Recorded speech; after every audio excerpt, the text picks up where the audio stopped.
One day, James had to wait at the station till Edward and his train came in. This made him cross. Late again! Edward laughed and James fumed away.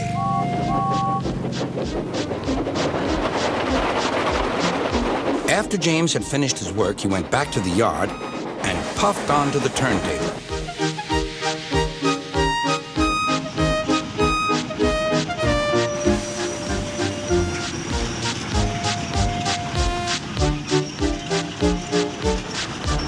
He was still feeling very bad-tempered. Edward is impossible, He grumbled to the others. he clanks about like a lot of old iron, and he is so slow, he makes us wait. Thomas and Percy were indignant. Old iron? Slow? Why, Edward could beat you in a race any day. Really, said James. I should like to see him do it.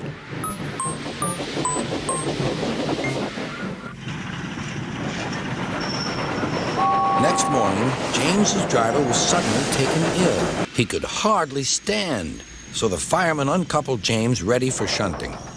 James was impatient. Suddenly, the signalman shouted. There was James puffing away down the line.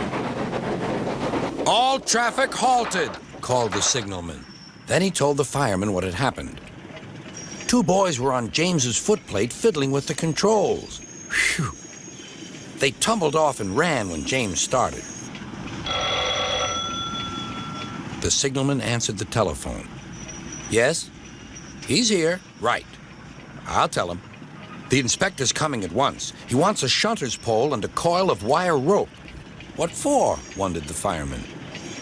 Search me, but you'd better get them quickly. The fireman was ready when Edward arrived.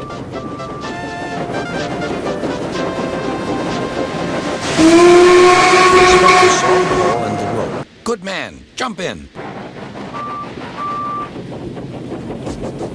We'll catch him, puffed Edward. James was laughing.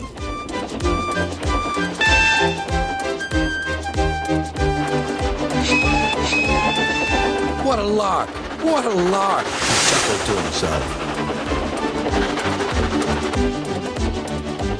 Suddenly, he was going faster and faster. He realized that he had no driver. What shall I do? I can't stop. Help! Help! We're coming, called Edward.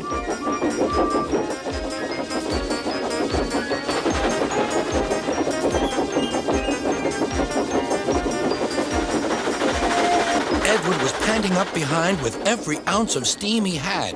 At last, he caught up with James.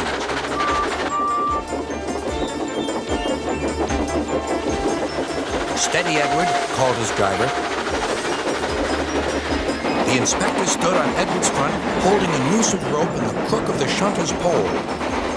He was trying to slip it over James's buffet. The engines swayed and lurched. At last, got him, he shouted. He pulled the noose tight. Gently braking, Edward's driver checked the engine speed, and James's fireman scrambled across and took control.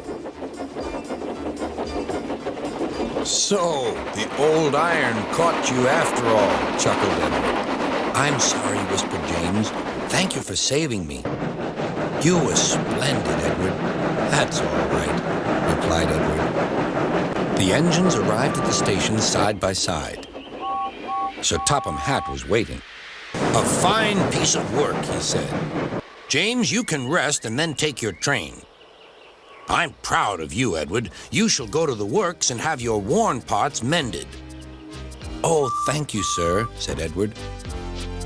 It'll be lovely not to clank.